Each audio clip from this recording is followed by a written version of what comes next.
my name's Kay and today we're going to be making a chickpea and pineapple curry. This is an initiative set up by the Larder, Kids in the Kitchen. So over the next couple of weeks we're sharing a number of different recipes which you can make at home, and what we're hoping is that this will give you an opportunity to develop some basic cooking skills and enable you to make nutritious, affordable meals from scratch. And hopefully along the way we'll have some fun. Okay.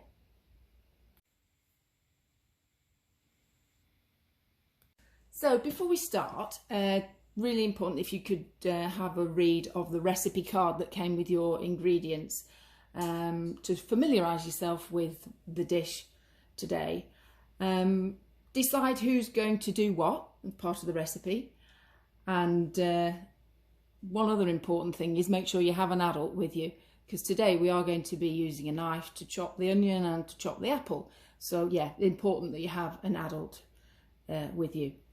Make sure everyone has got something to do, and a few things to remember if we're going to cook safely. If you do have long hair, please tie it back. Nobody likes to find hair in the food.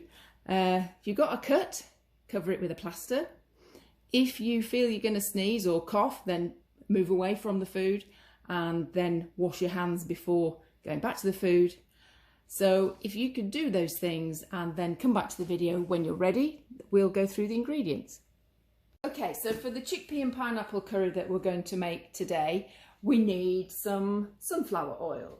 We need an onion. I'm going to demonstrate how to peel and slice that safely. Curry powder. We need regular flour. Pineapple chunks. Slightly bigger tin, but that's all I was able to get hold of. Slightly bigger tin than the recipe requires. Chickpeas. Raisins. I'm going to use some raisins. Milk. That's still in the fridge. I'll get that out in a moment. And we're going to use an apple. So we're going to again demonstrate chopping and peeling that. And a little bit of salt just to taste. So that's the ingredients. Okay, just to run through the equipment that you'll need today, we have a teaspoon, we have a tablespoon. You may also have a tablespoon measure, so that's an alternative to the tablespoon. Peeler for the apple, sharp knife, and then cups to measure out the milk, measure out the raisins, and a chopping board. And another really important thing we have to remember is to wash our hands thoroughly for 20 seconds.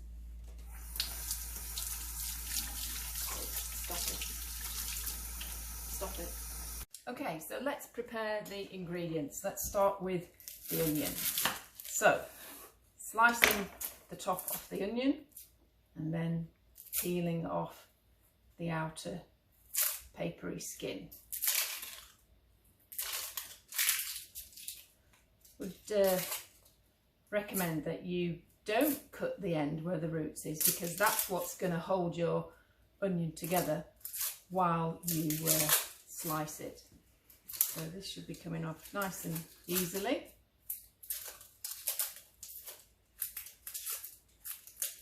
Okay. Keep that just to one side of the board. And what we're going to do, we're going to have slices of onion. So slice the onion in half, and again the bridge and the claw. So this is how we can make the slices. Again, you've got a sharp knife, taking your fingers out of the way, holding the onion firmly so it doesn't slide on the board.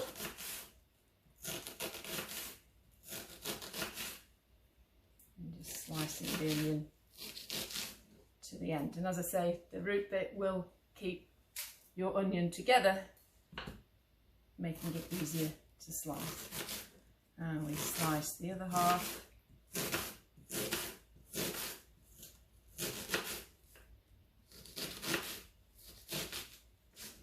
And there we have the onion prepared. Okay, the next thing we're going to do is to open the tin of pineapple. So we need the juice and we need the fruit separating, because we're going to mix them in at different times. So again, depending on what kind of tins you have, you might need a tin opener, you might have the pull ring. Just be careful, especially with the tin opener, it can be quite sharp. So we're just going to drain the pineapple so that we have the pineapple pieces ready to put in the curry, and the juice separate. Okay. And the other thing that we need to do is to drain the chickpeas. So again, I'll get another bowl.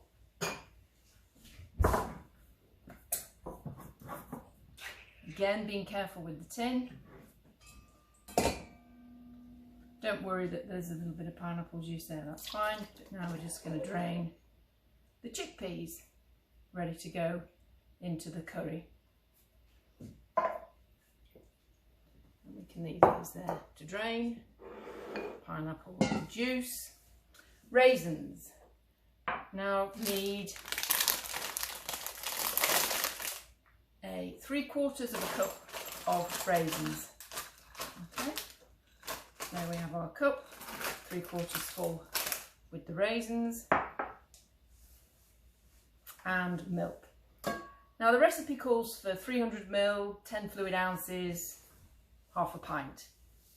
You may not have a measuring jug, so a regular mug that you make your tea or coffee will be perfectly okay to measure the amount of milk that we need. And here we go. So fill it, not quite to the top, and there you've got your milk. Right, just going to rinse this. We're now going to peel and core the apple. So again, fruit, wash the fruit.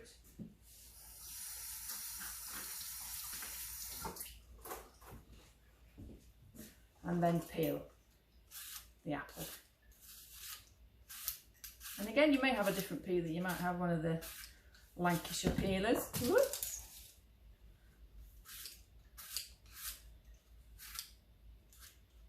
Just going to peel the apple. Now then, I put this into quarters. Hope you can see that. In the way. And then take the core out. So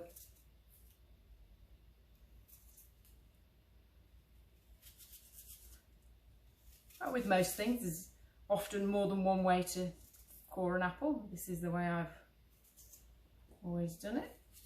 But again, you can see with the knife, you do have to be careful and gentle when taking out the core. Okay, the skin.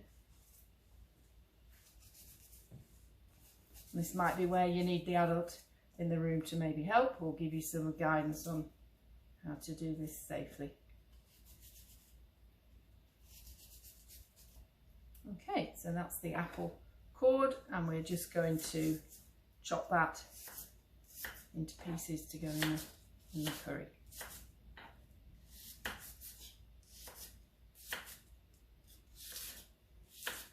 Well, we haven't started cooking yet and the smells are already really nice. So there we have the ingredients prepared. Okay, so let's move on to the method of how we're going to make the curry. All our ingredients are prepared and ready. So we're going to light the hob, and we start with 1 tablespoon of sunflower oil.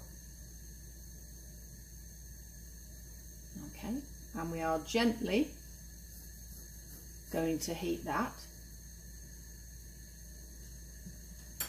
before we add the onions.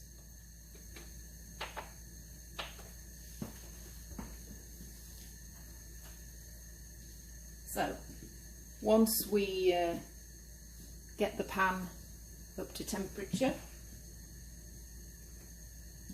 you might want to drop a little bit of something in. I'll give it another minute just to see if you get a bit of a sizzle. But once the oil is hot enough, then we add the sliced onion. So I'm thinking that should be about right.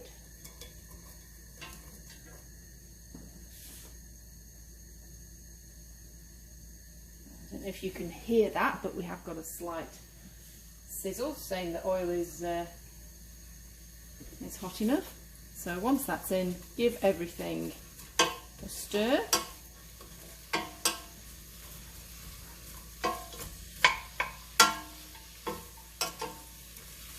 And once we've got all the onion coated with a little bit of oil, we're going to leave that for a few minutes to soften. So we'll come back to that in a few minutes. We can see after a few minutes the onions have started to soft, maybe going a little bit of brown.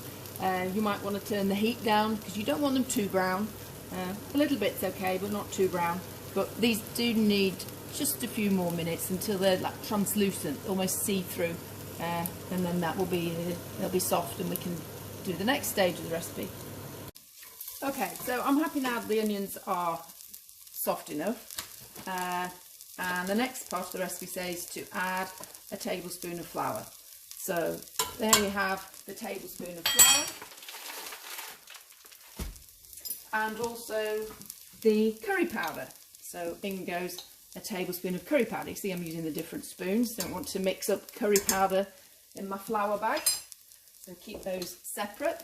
And now I've turned the heat down a little bit lower, probably down to the lowest setting on this ring, and just to cook that for a minute, and you can get that lovely aroma of the curry spices coming out of the pan.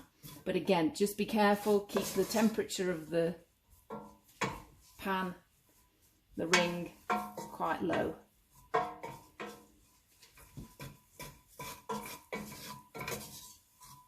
And then the next thing we're going to add is the juice from the tin of the pineapple. So this will thicken with the flour in with the onions, and you'll notice I'm stirring all the time. I'm not letting it catch, but I'm going to add the pineapple juice, and this will thicken. So add that slowly.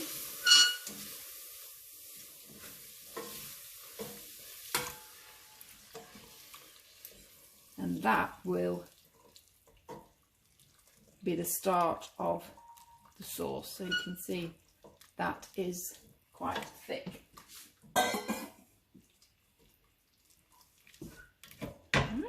You can see that. So again, keep stirring all the time over a really low heat.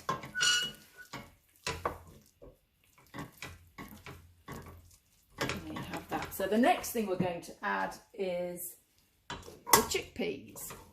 Keep stirring. Then we're going to add the raisins that we've already weighed out. Then we're going to add the pineapple pieces, the apple, and the milk. So once that's all in, give it a really good stir and make sure everything is mixed in. You might want to just check the heat, maybe turn it up a little bit just to get the milk warmed through.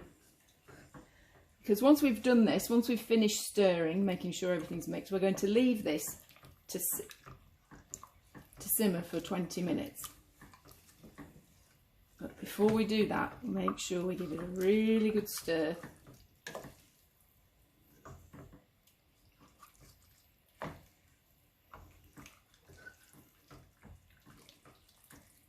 Okay. Well, I don't know about you, but the smell is absolutely amazing. I'm already looking forward to trying this. And it's probably worth mentioning as well that this is a sort of dish that's ideal for adding other vegetables. So if you have a favourite veg, or you have some veg left over, maybe some chopped carrot or peas, maybe frozen peas, something like that, bit of broccoli, whatever your favourites are, this is a dish that you can very easily add some more veg to. So I'm going to bring that to the simmer. I'm going to put the lid on, and I'm going to keep an eye on it. Every few minutes, going to come back to it, maybe give it a stir, check that it's okay. But it's going to be simmering for about 20 minutes. Okay. Okay, so we talked about letting the curry simmer for 20 minutes, just so you can see that's simmering, really gentle simmer. We don't want a rapid boil with lots of big bubbles, then it's likely that it will burn in the pan. So we want a really gentle, low heat to just gently simmer, as I say, for 20 minutes. And while that's simmering, we're going to prepare and cook the rice. Okay, so the pan with the curry in, with the lid on while it simmers. Do keep going back to it every couple of minutes, and remember it's 20 minutes while it simmers. We said at the beginning about everybody having a job. Maybe you could give somebody the job of keeping an eye on the time, or if you've got a timer, set the timer. So that's currently needs another 10 minutes. So put the lid back on there, having given it a good stir, make sure nothing's sticking on the bottom of the pan. And now we're going to do the rice. So today's recipe for the rice is 2 cups of rice and 4 cups of boiling water. So that's double the amount of water to rice.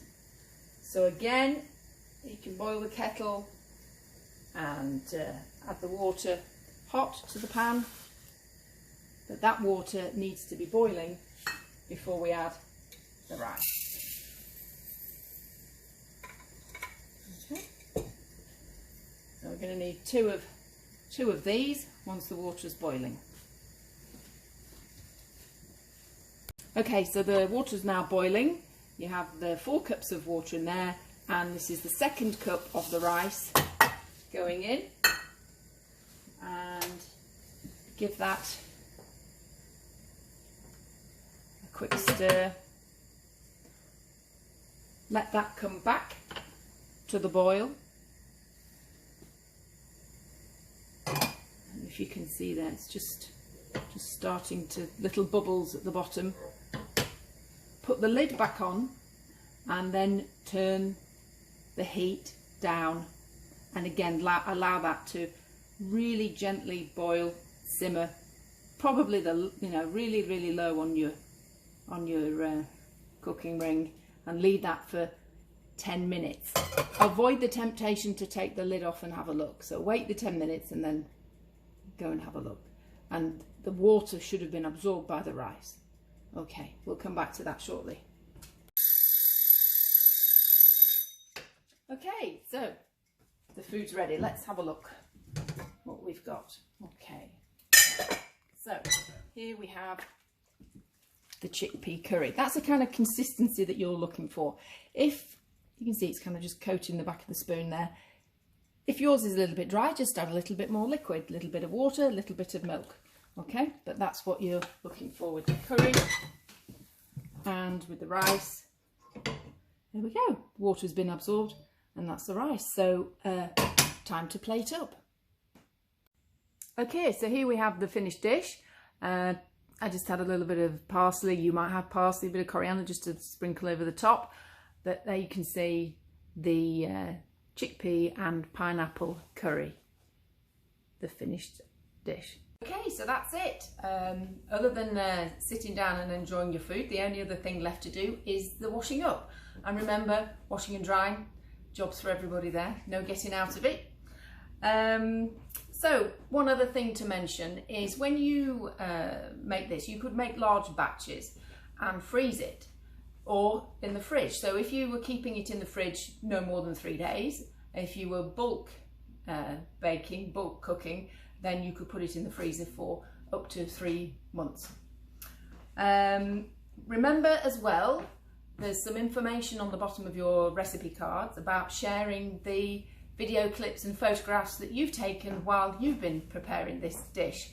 And the address on where to share is at the bottom of the recipe card at Larder. So we look forward to seeing what you've been getting up to and how you fared with this recipe, and to give us your thoughts.